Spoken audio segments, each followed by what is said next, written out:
할렐루야. 하나님의 은혜가 이 시간 우리들 모두에게 임하기를 주의 이름으로 축원합니다. 말씀의 제목 한번 따라 하실까요? 부모 공경은 인륜을 넘어 하나님의 명령입니다. 아멘. 믿음 되길 바랍니다. 오늘 설교 듣기 전에 이런 생각을 하면 좋겠어요. 내가 부모님을 잘 섬기긴 하는데 하다가 문득 힘이 들거나 또 지칠 때가 있었나, 이런 거 한번 생각해 보시면 좋겠고요. 또 하나는 부모 공경을 하나님의 명령으로 생각하고 있는가, 그런 생각들을 하면서 오늘 말씀을 들으면 좋겠습니다. 이채라고 하는 시인이 아버지의 눈물이라는 시를 적었어요. 그 시를 한번 여러분들께 소개하려고 합니다.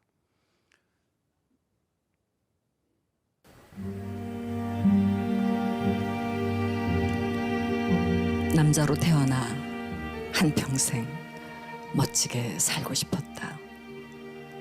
옳은 것은 옳다 말하고 그른 것은 그르다 말하며 떳떳하게 정의롭게 사나이답게 보란듯이 살고 싶었다. 남자보다 강한 것이 아버지라 했던가. 나 하나만을 의지하며 살아온 아내와 눈에 넣어도 아프지 않은 자식을 위해 나쁜 것을 나쁘다고 말하지 못하고 아닌 것을 아니라고 말하지 못하는 것이 세상살이더라. 변변한 옷 한 벌 없어도 번듯한 집 한 채 없어도 내 몸 같은 아내와 금쪽 같은 자식을 위해 이 한 몸 던질 각오로 살아온 세월. 애당초 사치스러운 자존심은 버린 지는 오래구나. 하늘을 보면 생각이 많고 땅을 보면 마음이 복잡한 것은 누가 건네준 짐도 아니건만 바위보다 무겁다 한들 내려놓을 수도 없는, 힘들다 한들 마다할 수도 없는 짐을 진 까닭이다. 그래서 아버지는 울어도 소리가 없고 소리가 없으니 목이 메일 수밖에. 용기를 잃은 것도 열정이 사라진 것도 아니건만 쉬운 일보다 어려운 일이 더 많아 살아가는 일은 버겁고 무엇 하나 만만치 않아도 책임이라는 말로 인내를 배우고 도리라는 말로 노릇을 다할 뿐이다. 그래서 아버지는 울어도 눈물이 없고 눈물이 없으니 가슴으로 울 수밖에. 아버지가 되어본 사람은 안다. 아버지는 고달프고 고독한 사람이라는 것을. 아버지는 가정을 지키는 수호신이기에 가족들이 보는 앞에서 약해서도 울어서도 안 되는 것을. 그래서 아버지는 혼자서 운다. 아무도 몰래 혼자서 운다. 하늘만 알고 아버지만 아는. 세상의 모든 아버지들께 감사드립니다. 네, 아버지의 눈물이라는 시를 잘 봤습니다. 느낌이 어떻은지를 모르겠어요. 각자의 느낌이 다르겠지만 자식으로서 느낌도 있을 것이고 아버지 본인으로서 또 돌아가신 아버지를 생각하면서 느끼는 느낌들이 다양하겠지만 아무튼 오늘 느낀 이 느낌을 잘 가슴에 담으면서 사시면 좋겠다 생각이 듭니다. 부모 공경은 인륜을 넘어 하나님의 명령입니다. 오늘 본문에 있는 말씀은 두 군데를 읽었어요. 구약의 레위기서를 읽었고 그리고 신약의 에베소서를 읽었습니다. 레위기는 이스라엘 백성들이 출애굽한 이후에 그들에게 하나님의 백성답게 살아라. 나는 너희 하나님이고 너는 내 백성이다. 너 내 백성답게 살아야 되지 않겠니? 그러려면 거룩하게 살아라. 정결하게 살아야 된다. 라고 하는 것을 강조하는 것이 레위기입니다. 레위는 여러분들 잘 아시죠? 야곱의 12지파 중에 하나님만을 온전히 섬기는 제사장으로 살으라고, 일생을 딴 거 하지 말고 제사만 지내며 살으라고 상징적으로 뽑아낸 이름이 레위라는 사람이었고 그 후손들을 레위 지파라고 말합니다. 그래서 가장 걸림돌이 되는 정결하는 것에 가장 걸림돌이 되는 죄가 있으면 반드시 제사를 통해서 용서함을 받아야 된다. 그래서 그들에게 5가지 제사법을 가르쳐준 것도 역시 레위기에 나옵니다. 거룩한 삶을 어떻게 살아가야 되느냐라고 하는 말씀을 하시는 중에 오늘 본문이 위치하고 있습니다. 하나님께서 모세에게 백성들에게 이렇게 말해줘라. 내가 거룩하니 얘네들도 거룩하게 살아라 그래라. 그렇게 어떻게 거룩하게 사느냐? 부모를 경외하라 그래라. 그리고 안식일을 꼭 지키라 그래라. 그리고 우상을 섬기지 말라 그래라. 이것이 그들이 거룩해지는 삶의 방법이란다 라고 하는 것이 레위기 본문의 말씀입니다. 그리고 에베소의 말씀은, 에베소에는 교회론을 연구할 때 굉장히 중요한 자료를 많이 주는 것이 에베소입니다. 에베소는 그러므로 건강한 교회론, 다시 말해서 하나님이 피값으로 세우신 교회가 건강해야 되는데, 그 교회라고 하는 것이 건물로 표현되는 것이 아니라 사실은 예수 그리스도를 믿는 각자가 교회거든요. 모여있는 교회, 여러분 각자 개인적인 교회, 이렇게 표현하는 건데, 그렇다고 한다면 교회다운 성도가 되어야 된다. 교회 같은 성도가 되어야 된다.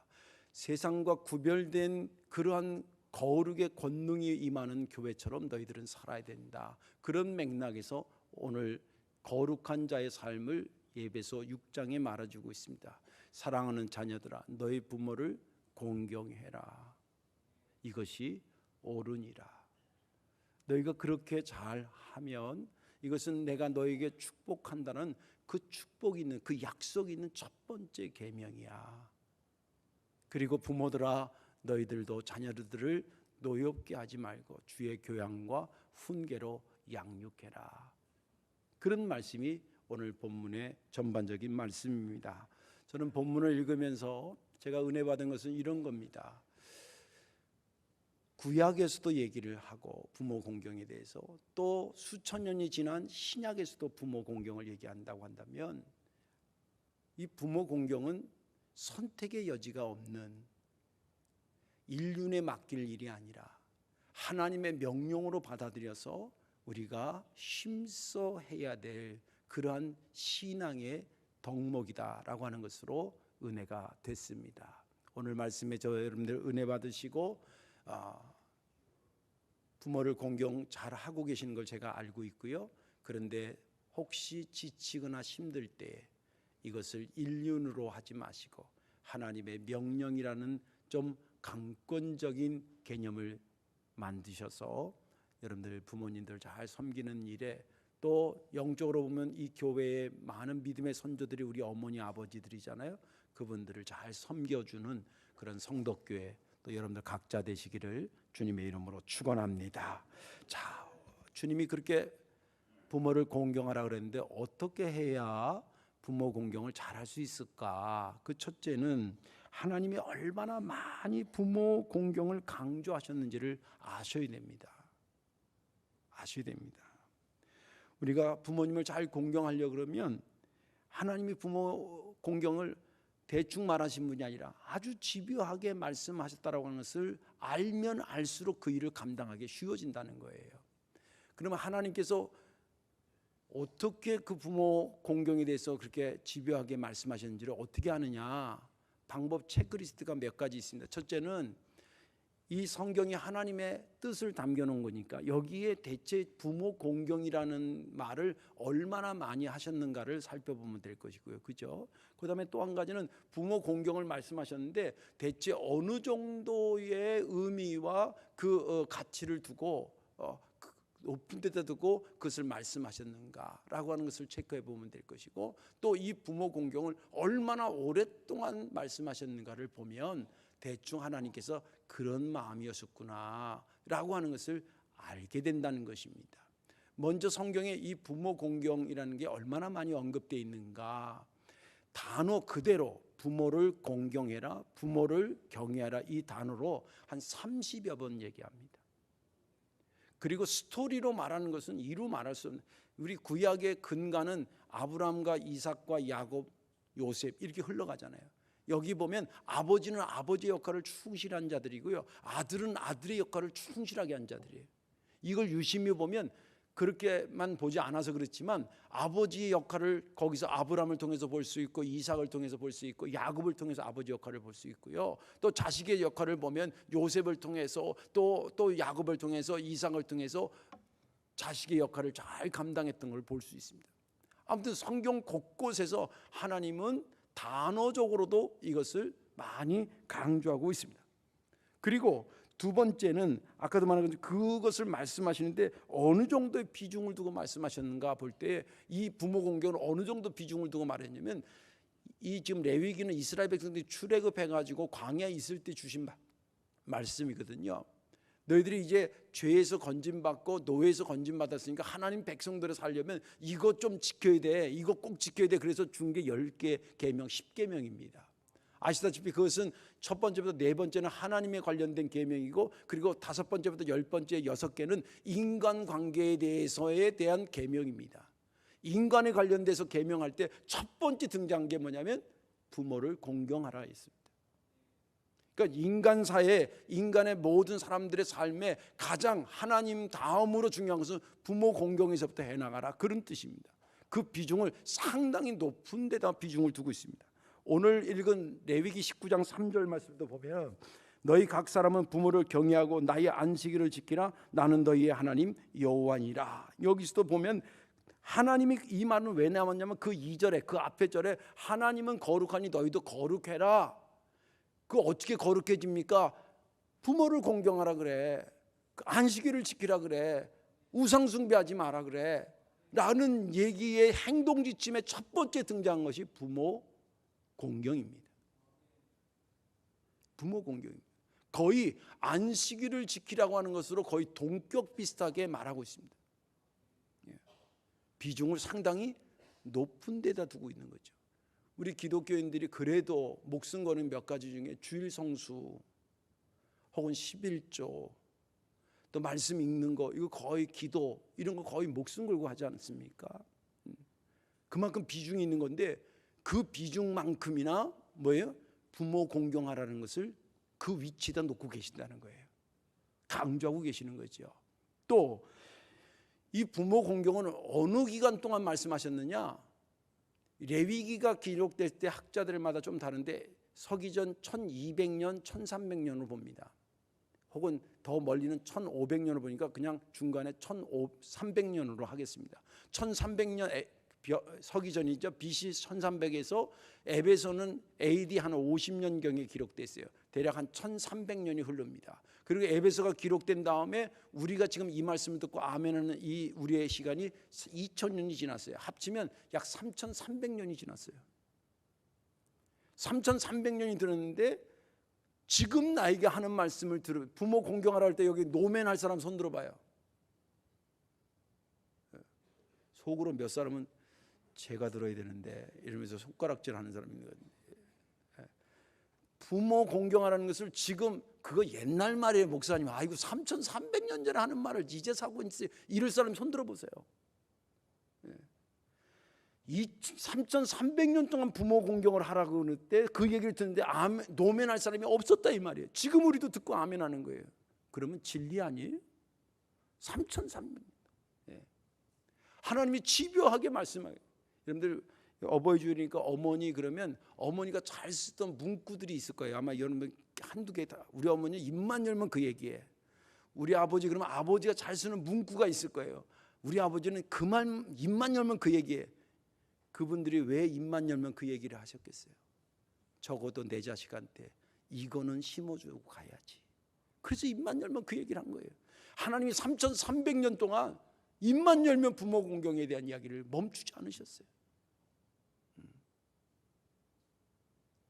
부모 공경이 이렇게 하나님께서 심혈을 기울여서 말했다는 것을 기억하면, 우리가 부모 공경을 내 판단으로 학가막가를 할 것이 아니구나는 것을 깨닫게 된다는 거예요. 두 번째는 뭐냐면, 어떻게 부모 공경을 잘할 수 있냐면, 하나님이 왜 강조했는지를, 그것을 왜 강조했는지를 깨달아야 돼요. 그걸 깨달으면 부모 공경할 수 있어진다는 거예요. 오늘 레위기 19장 2절에 이런 말씀이 있습니다. 너는 이스라엘 자손의 온 회중에게 말하여 이르라 너희는 거룩하라. 이는 나 여호와 너희 하나님이 거룩함이니라. 여기 주제는 거룩함입니다. 이스라엘 백성들 출애굽시켜서 아까도 말한 것처럼 너희는 구별된 삶을 살아야 돼. 여기 와서 내가 구별시켜서 자유인을 만들었는데 아직도 생각이 노예로 있다든지 죄 가운데서 건져냈는데 아직도 네 생각이 죄에 머물러 있다든지 그러면 안 되잖아. 이젠 구별되게 살아야지. 그러면서 말씀하신 것이 이 2절에 보면 핵심이 뭐냐면 거룩입니다. 이 거룩이라는 것은 히브리 말로 카데시라고 하는데 카데시라는 말은 뭐냐면 이런 겁니다. 여러분들 연상을 해요. 단어 개념을 잘 가시. 내가 조금 있으면 하나님을 만나러 가. 예? 내가 조금 있으면 하나님을 만나러 가. 그러면 하나님이 좋아하는 것으로 가장 좋아하는 상태를 유지하고 싶은 마음이 생길 거예요. 하나님이 가장 좋아하는 게 뭐냐니까 하나님은 죄를 싫어하신대. 아 그래? 그러면 죄를 시침받고 받아야지. 그래서 내 상태에 죄가 있는 것이 있으면 다 회개하고 그것이 구약시대는 제사를 통해서 하고 예수님의 신약시대는 예수님의 보혈의 피를 의지해서 내 죄가 다 용서받는 것을 믿고 하나님을 만나려고 그 준비하는 그 구별하는 상태가 거룩이에요. 그리고 하나님을 만나려고 하는데 그분께 뭐 좀 드리려고 그래. 흠없는 거, 깨끗하고 정결한 거, 온전한 상태인 것, 그것을 구별해내는 것. 양을 바칠 때 양도 무리 속에 있을 때 어떤 건 다리를 좀 저는 애도 있고 뭐 꼬랑지가 잘못된 애도 있고 뭐 얼굴이 잘못된 애도 있고 피부가 어떻게 되는 이런 애도 있었잖아요. 그런데 그런 거 다 빼고 토실토실하고 흠없고 온전한 것을 골라내는 거예요. 이 작업이 뭐예요? 그게 거룩이에요. 그리고 하나님을 만나러 갈 때 내 마음에 오직 뭐만 생각해? 내 마음이 오직 하나님 만날 것만 딴 생각 안 해. 아무리 급한 일이 있어 그 생각 다 뒤로 해. 하나님 만날 것만 이렇게 모아. 이 상태가 뭐냐면 거룩해지는 거예요. 이제 거룩의 개념이 있었다면 이제 이것을 한순간이 아니라 내 삶으로 가져와서 어떻게 해야 거룩한 삶을 사냐, 늘 하나님 앞에 서는 삶을 사냐라고 하는 것이 우리에게 주어진 숙제예요. 근데 그 숙제를 어떻게 푸냐고 말할 때 주님께서 말하기를 3절에 말하니까 부모를 공경하라 그래라. 안식일을 지켜라 그래라. 우상 숭배하지 말라. 근데 얼른 듣기에는 거룩해지려고 할 때에 안식일을 지킨다, 주일을 지킨다, 이건 얼른 이해가 돼요. 우상 숭배 안 한다, 거룩한 삶으로 이해가 얼른 돼. 근데 가장 이해가 안 되는 게 부모를 공경하는 거하고 내가 거룩해지는 거하고 뭔 상관이 있어? 이런 생각이 들 겁니다. 얼른 생각하면 연관이 없는 건데 곰곰이 생각하면 연관이 있습니다. 아까도 얘기한 것처럼 부모 공경해라, 그리고 쉼표 쉬고 그다음에 뭐냐면 안식일을 지켜라, 쉼표하고 우상 숭배하지 마라, 이렇게 나왔어요. 거의 동격으로 말하고 있어요. 의미가 뭐가 통하는 게 있다는 거예요. 어떤 의미가 통하냐면 보세요. 우리가 주일을 지킨다 그러십시다. 안식일을 지키는 거 우리는 이제 주일을 지키는 건데 주일을 지킬 때에 여러분들이 어떻게 이렇게 그냥 놀러 나오다 보니까 예배에 오셨어요? 아니면 교회 오려고 이 시간을 잘 빼놔서 구별해놔서 왔어요? 산보하러 이렇게 나왔더니 어머 오늘 주일이래, 예배 드린다는데 한번 들어가 볼까 이러고 온 사람 있어요? 그렇게라도 오면 감사하지만 이미 집에서 어제부터, 빠른 사람은 어제부터 내가 오늘은 이런 옷을 입어야 되겠다, 머리는 어떻게 하고 가야겠다. 저 집사람도 목요일인가 금요일인가 토요일에 머리 했어요. 어제 했구나. 어제 비 오는데 그거 하는데 내가 막 차로 모셔다 드리고 막 미장원 내려드리고 막 이랬어. 그 바쁜 중에. 근데 내가 참고한 건 뭐냐면 우리 집사람이 예뻐서가 아니라 당신간에 내일 예배드리기 위해서 준비하는 거예요. 그래서 내가 준비하는 마음 가지고 한 거예요. 여러분들 우연히 이 시간이 온 게 아니라 여러분 어제부터 이 시간을 잘 구별했어요. 그죠? 이 시간에 시간 남아 돌아온 사람이 아니라 이 시간에 풀어놓으면 어디 갈 때도 세고 센 사람들인데 아니야, 이 시간은 구별해야 돼. 조금 전에 봉헌 예배 드렸어요. 봉헌 기도했어요. 예물 드렸어요. 11조 드렸어요. 물질 드렸어요. 아무리 내 생활이 박박해도 이 하나님 거는 하나님 거야. 구별했어요. 내가 다른 뭐 할 일도 많지만 예배 드리는 시간만은 내가 하나님한테 온전히 내 마음 드려야지. 그리고 마음을 분별했어요. 이런 모든 것이 거룩이라니까. 이거를 부모 공경에다 그렇게 대입 한번 시켜보세요. 부모님도요, 시간 나면 도와줘요, 시간 내서 도와줘요. 시간 내야 되더라고요. 시간 내야 돼요. 부모님도 쓰다 어떻게 남으니까 용돈 드려요. 용돈 드릴 걸 미리 다 챙겨요. 물질도 다 구별하더라고요. 부모님 마음 어떻게 하다 보니까 남은데 이 마음 부모님한테 드릴까 이러고 드는 게 아니에요. 부모님 마음이 내 속에 일부러 그걸 만들어서 부모를 공경하는 거예요. 이게 뭐 하는 거라고요? 거룩해지는 거예요. 하나님은 우리를 죄에서 건지면서 우리가 어떤 자가 되기를 원했어요? 거룩한 자가 됐는데, 그 거룩한 것을 삶으로 가져왔을 때 빼놓을 수 없는 방법 중에 하나가 부모를 공경하는 거예요. 그것이 거룩을 키워나가는 거예요. 우리가 안식일을 지키고 주일을 지키고 이것만이 내 거룩을 키워나가는 것이 아니라 나를 키워주신 부모님을 섬기는 것, 이거 역시도 내 거룩을 키워나가는 과정이라고 말씀하셨다는 거예요. 믿음 되시길 주의 이름으로 축원합니다. 그래서 부모 공경하라고 그래요. 너에게 거룩의 능력을 키워라. 구별할 수 있는 능력을 키워라는 거예요.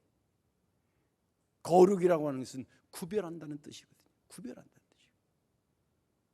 그래서 하나님께서 왜 부모를 공경하라는 말씀인지 알면 훨씬 더 부모 공경을 할 수 있다는 겁니다. 마지막 하나는 뭐냐면, 어떻게 해야 부모 공경을 잘할 수 있냐면 이런 겁니다.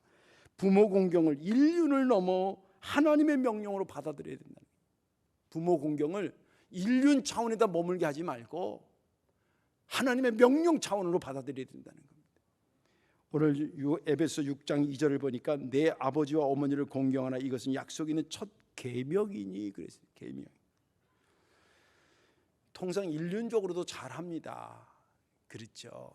제가 보면 우리 교인들도 참 잘해요.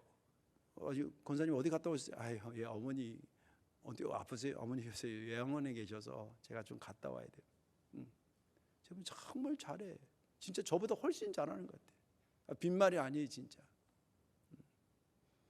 그런데 인륜으로 잘하는 부모님에게 해야 될 범위가 경계선상에 오는 상황이 혹시 생길 수도 있습니다. 반드시는 아니지만. 우리나라 속담에 이런 말씀 들어보셨어요? 김병에 뭐가 없어요? 효자가 없다. 네. 그분들이 나름대로 했는데 되게 이제 애들이나 뭐 잘하는 청소년 애들은 다쳐도 이렇게 간호하고 치료하고 그러면 이런데 금방 소생되잖아요. 고치고 움직이고. 그런데 나이 드신 분들은 최고가 유지야. 80 넘어서 어떤 병이 생기면 최고가 유지고요.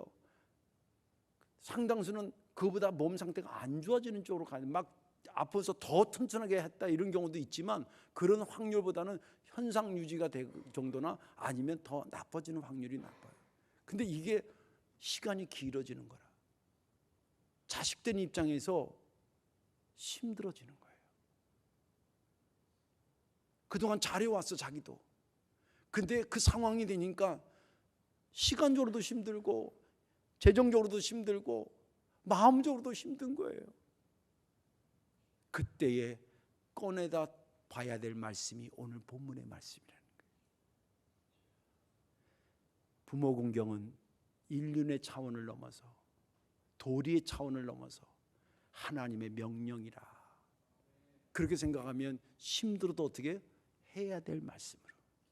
명령은 이렇게 얘기하면 왠지 억압하고 자유가 박탈당하고 그 다음에 자기 선택권이 없어진 것처럼 느낄 수가 있습니다. 명령이라 생각하면. 그런데 명령을 그렇게만 해석하지 마세요. 명령을 강압이 아니라 강조로 해석하셔야 됩니다. 강조로. 얼마나 중요한 것이면 하나님 그토록 강조하셨을까. 그리고 또 이 명령을 따를 때 오는 상급이 내게 있다는 것을 믿음의 눈으로 바라보시고, 그리고 힘들어도 명령에 대해서 하면 사실은 좋아요. 힘들건 사실이지만 그래도 하고 나면, 부모 공경은요 힘들어서 안 하잖아요. 그러면 저 경험해 보면 찜찜해. 그래도 내가 할 걸. 찜찜해. 그러니까 하나님의 명령에 대해서 억지로라도 하는 거예요.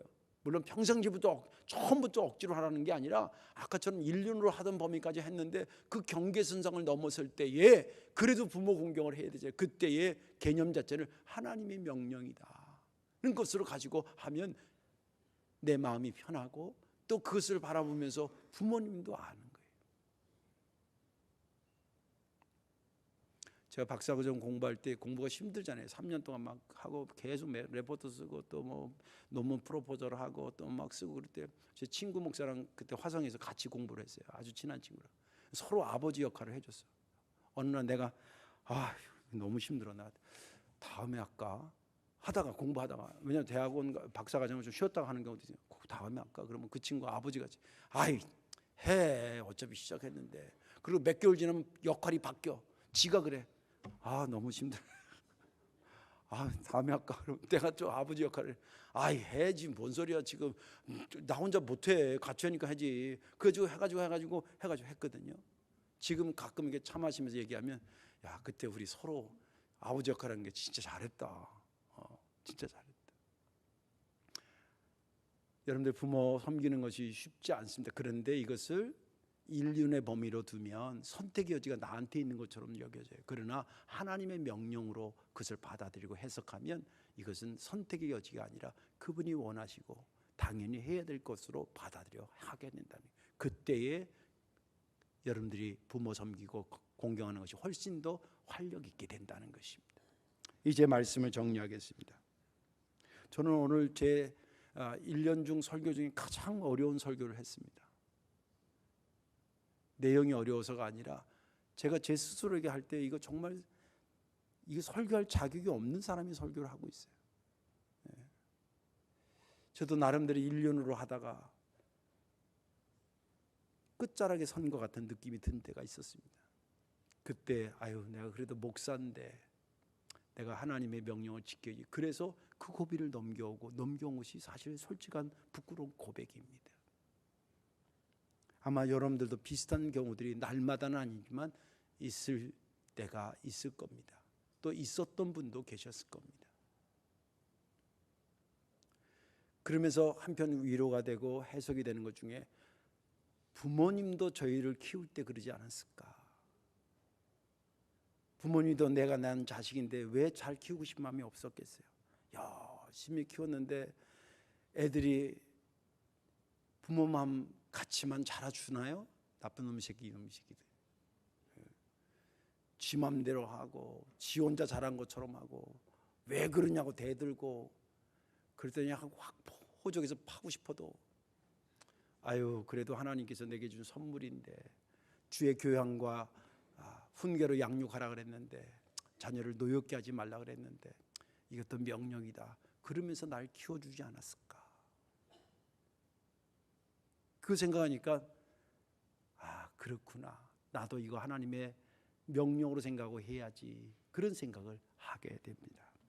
오늘 말씀에 은혜 받은 대로 여러분들이 육신의 부모가 계신 분은 계신 대로 또 육신의 부모는 없지만 우리 교회에 우리의 믿음에 먼저 그 걸음을 거주신 분이 다 우리 어머니 아버지잖아요.